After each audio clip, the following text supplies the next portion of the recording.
जब मिसाइलें आसमान चीरती हैं तो सिर्फ इमारतें नहीं गिरती, गिरते हैं सपने, टूटते हैं परिवार और बदल जाती है आने वाली पीढ़ियों की किस्मत। ईरान, इजराइल और अमेरिका के बीच चल रही ये जंग आखिर दुनिया को क्या दे। नमस्कार दोस्तों, आज हम बात करेंगे आज के सबसे बड़े अंतर्राष्ट्रीय संकट पर, ईरान, इजराइल और अमेरिका के बीच हो रही युद्ध पर।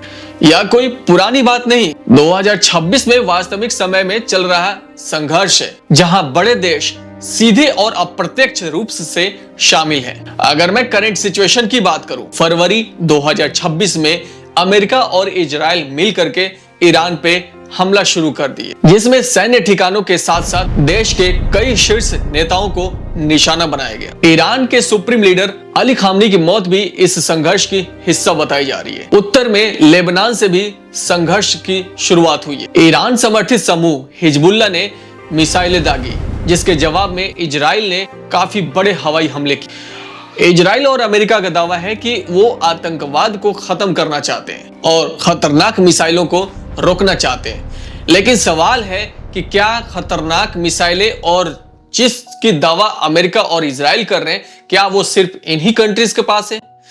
क्या दुनिया में किसी और कंट्री के पास नहीं है जिसके ऊपर ये हमला कर सके? दुनिया में कई सारे ऐसे तानाशाह देश हैं जहां पे ये चीजें हो रही है और आंखों के सामने हो रही है और वो दिखा करके कर रहे हैं, लेकिन वहां पे ये नहीं कर रहे।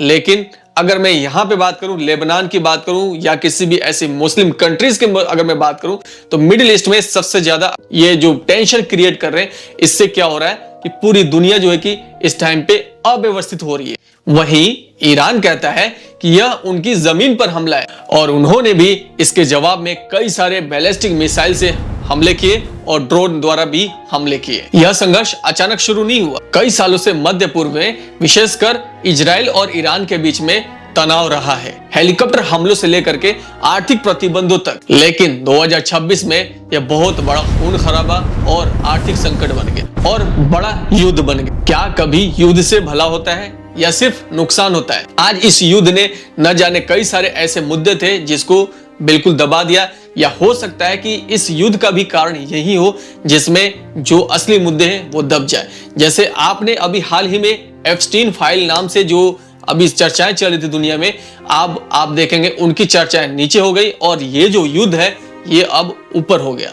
तो इससे आप अंदाजा लगा सकते जो अंतर्राष्ट्रीय स्तर पे जो चीजें हुई हैं तो उस पे इसका क्या असर पड़ रहा है। दोस्तों, अगर युद्ध की बात करी जाए तो युद्ध में अगर आप किसी भी एंगल से आप देखेंगे तो इसमें नुकसान ही नुकसान होता है। अगर मैं आर्थिक तबाही की बात करूं तो आर्थिक तबाही, उससे ज्यादा अगर तबाही की बात करूं तो जान माल का भारी नुकसान होता है, आर्थिक तबाही होती है, दुनिया की जो अर्थव्यवस्था है वो संकट में आ जाती है। यहाँ सिर्फ 2 देश या 3 देश नहीं लड़ रहे होते, यहाँ बात आ जाती है वर्ल्ड वार की संभावनाएं है।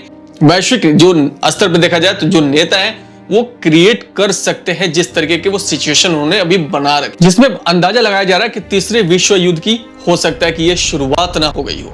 कुछ नेता और सरकारें कहते हैं यह सुरक्षा के लिए आवश्यक था। अगर मैं बात करूं तो यहाँ अमेरिका और इजराइल, लेकिन यह लाभ कई बार सिर्फ राजनेताओं को मिलता है जबकि लोगों को नुकसान झेलना पड़ता है, क्योंकि युद्ध कभी भी खुद में समाधान नहीं है। यह संघर्ष का आखिरी उपाय होता है और अक्सर सबसे बुरी कीमत पर। आज के समय में देखेंगे तो जिस तरीके के जो वैश्विक स्तर बने हुए, इसमें कोई भी इस चीज की बात नहीं करता जिसमें जीवन सुरक्षित रहे, अर्थव्यवस्था मजबूत रहे। अगर बात करता है तो वो सिर्फ और सिर्फ अपने फायदे के लिए बात करता है, बच्चे सुरक्षित रहें और दुनिया विकसित हो, इसके ऊपर कोई भी बात नहीं करता। अगर वैश्विक स्तर पे अगर नेताओं की अगर आप भाषाएं और उनकी जुबान से निकलने वाले शब्द सुनेंगे तो यही आपको दिखेंगे कि कहां पे क्या उनका फायदा है, वो काम करेंगे। और जब कोई युद्ध शुरू होता है तो याद रखें, जितना कोई नहीं जीतता उससे ज्यादा नुकसान होता है।